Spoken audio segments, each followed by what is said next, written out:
E allora, ciao ragazzi dal Tigerista, oggi siamo qui per un video breve, esplicativo in officina.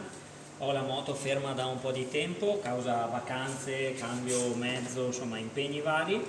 Vado a farvi vedere molto rapidamente perché di questi video ne trovate veramente tanti su YouTube, su come io rapidamente, quando non ho tantissimo tempo per pulire la catena, vado comunque a fare una buona pulizia e una buona lubrificazione. Utilizzo prodotti della Motul, Chain Clean e Chain Lube e questo spazzolino che è ovviamente molto buono. Trovate tutto su Amazon, se trovo i link ve li pubblico qua in descrizione. Allora la prima cosa da fare è straccio, ovviamente, guanti sempre, e vado a, ovviamente mettiamo la folle, perché se non è in folle chiaramente la ruota posteriore non gira.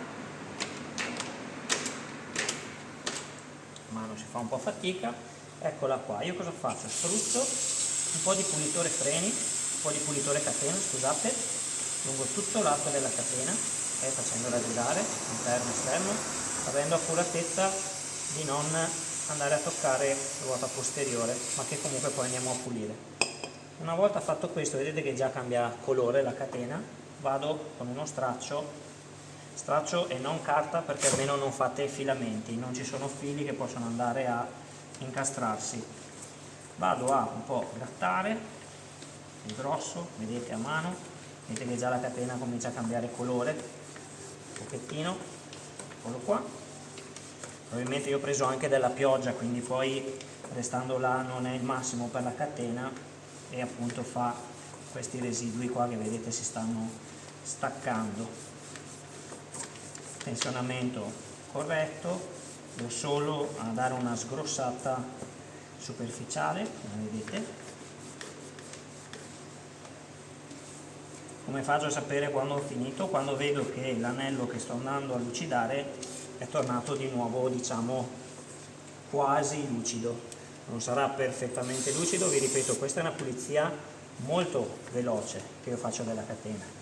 Però a differenza del solito spray e via, questa è comunque una pulizia un pochettino più, una manutenzione un pochettino più profonda della catena. Per questo ho provato a farvi questo video, perché di pulizie profonde ne trovate tantissime, ma di pulizie, diciamo, quel quarto d'ora per farla non ce ne sono poi così tanti. E siccome questi prodotti sono molto buoni per la pulizia, metto un po' di pulitore qua, vedete? Vado a grattare, è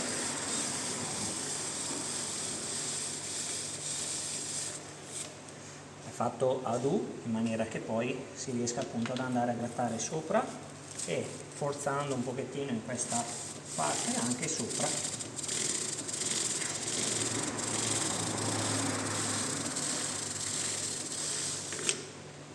Ecco qua, diamo, vedete intanto lo sporco sullo straccio, con una parte pulita diamo un'ulteriore asciugata a mano, ovviamente. Dopodiché passiamo alla lubrificazione.